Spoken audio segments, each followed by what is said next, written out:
Et aujourd'hui, nous sommes à l'acte 8. Qu'est-ce que vous avez pensé de l'allocution d'Emmanuel Macron le 31 décembre à la télé?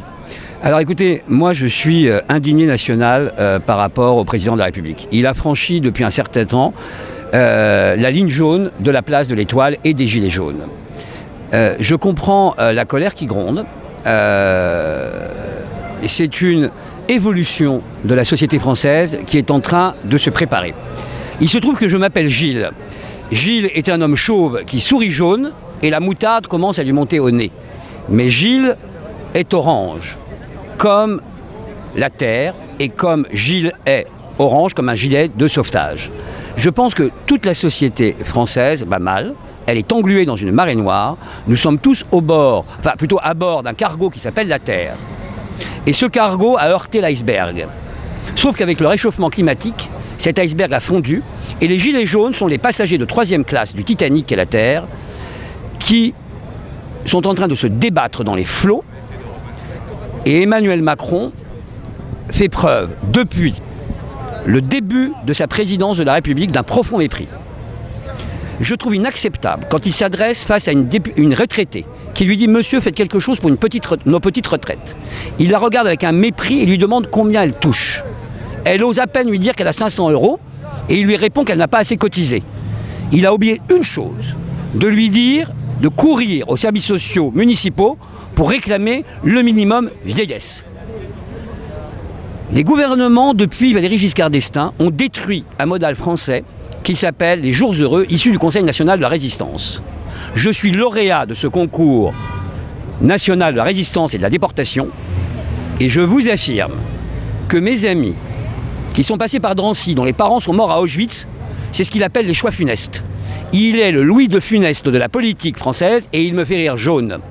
Pétain n'est pas un héros national, sa politique dure en même temps et la confusion des sentiments, c'est extrêmement grave.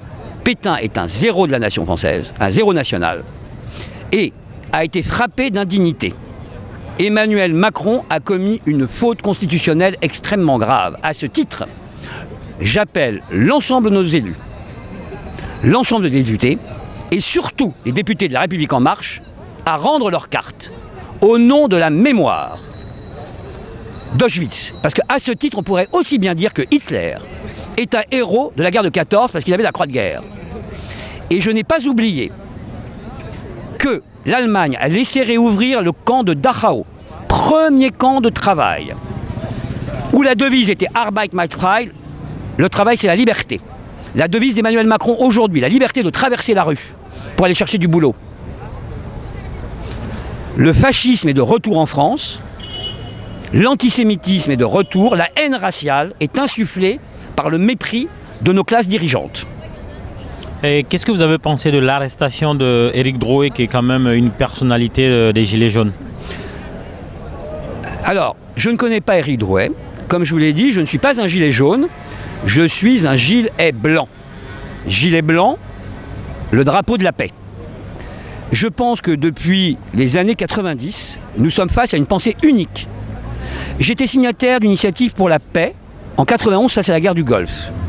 Quand vous étiez contre la guerre, vous étiez stigmatisé Front National. Quand vous pensez différemment des classes dirigeantes, vous êtes Front National. Je ne suis pas Front National. Mais le Front National est le meilleur allié des classes du pouvoir. Il sert à chaque fois à les faire élire.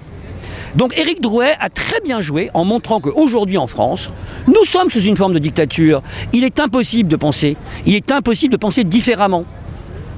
Et tout laisse à prévoir aujourd'hui qu'il ne s'agit pas de faire une théorie des complots, mais les complots, ça existe. Il a déjoué un petit complot, il se promenait dans la rue, il ne peut pas manifester. Et bien évidemment, vous avez eu la place de l'Étoile qui a été saccagée. Mais comment se fait-il que la place de l'Étoile n'était pas protégée? L'Élysée ne peut pas être saccagé. Qu'on vienne me chercher. Il est impossible de venir le chercher. Et surtout, cette phrase « qu'ils viennent me chercher », c'est la phrase des Spartiates, quand ils déclarent la guerre à la Perse. Ce sont des phrases qui instaurent le fascisme. Et donc moi j'ai très peur, parce qu'aujourd'hui, nous sommes dans une version de fascisme qui revient, et il faut remettre les choses à l'envers pour qu'elles soient à l'endroit. Quand Emmanuel Macron dit qu'il prépare la paix, il prépare la guerre. Emmanuel Macron n'a rien à faire des gens puisqu'ils les méprisent depuis le départ. T'as qu'à bosser pour te payer un costume. C'est Arbeit macht frei. Sébastien Griveaux, le porte-parole du gouvernement, a donné les mots de Charles Maurras dans la bouche du résistant Bloch. Le Premier ministre Édouard Philippe est allé au Cambodge honorer la mémoire de Ho Chi Minh. Les camps de travail au Vietnam, tous nos boat people qui sont ici, c'est parce qu'ils ont fui Ho Chi Minh. Personne ne dit rien, on dit c'est pas grave, ils savent pas. Comment a-t-on pu franchir la ligne jaune en disant que Pétain était un héros? Pétain n'a jamais été un héros, le héros de la guerre s'appelait Jaurès, il a été assassiné. Il est dit aussi par certains médias que le mouvement est en train de s'essouffler, que le mouvement s'affaisse. Qu'est-ce que vous en pensez? Alors moi je pense que le mouvement n'est pas en train de s'essouffler. C'est un vent de révolte. Il se passe quelque chose. Ce mouvement est un mouvement extrêmement politique. Moi je suis un réfugié politique, demandeur d'asile dans un monde de fous, comme tous ces gilets jaunes. Mais aujourd'hui, je suis remonté sur scène dans un texte que j'ai appelé de l'under stand-up et non pas du stand-up, de la compréhension augmentée, en mémoire aussi de ce que disait Shakespeare, le théâtre du globe. Donnez-moi un théâtre, je vous donnerai une grande nation. Il faut redonner à la France les valeurs qui ont fait d'elle la France, c'est-à-dire la Déclaration des droits de l'homme. Nous sommes le pays de la Déclaration, il est temps de faire les droits de l'homme. Et de la femme. Dernière question, hein. Donc de plus en plus il y a un... Comment ça s'appelle là? Je regarde juste... Voilà, c'est bon, c'est trouvé. Donc de plus en plus, il y a une charte du gilet jaune qui est en train d'émerger sur les réseaux sociaux. Cette charte, elle est en 25 points et il y a plusieurs chapitres. Et on va s'intéresser au dernier chapitre qui est consacré à la géopolitique et à la politique française en Afrique. Et donc il y a 4 points dans ce chapitre qui disent qu'il faut arrêter le franc CFA, il faut arrêter de déclencher des guerres dans les pays des autres et il faut rendre l'argent des dictateurs et les renvoyer dans leur pays.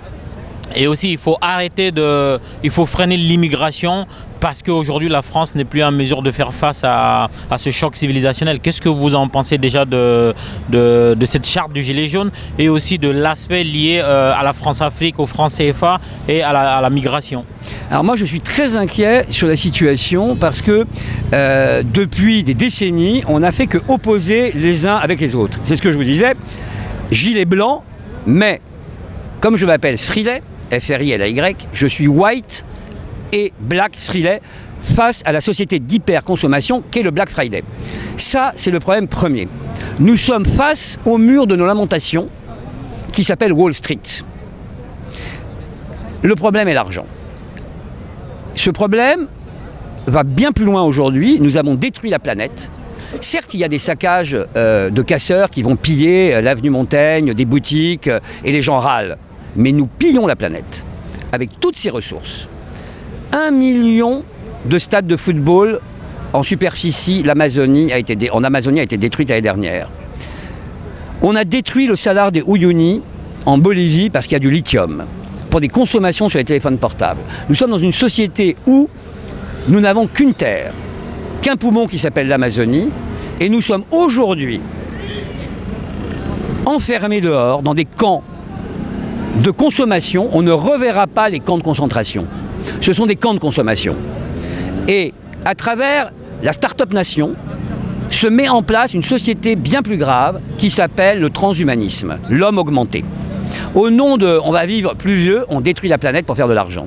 Alors je ne sais pas si nos hommes politiques ont conscience de ça, mais il faut absolument réagir face au réchauffement climatique qui fait que, effectivement, le Sud revient vers le Nord.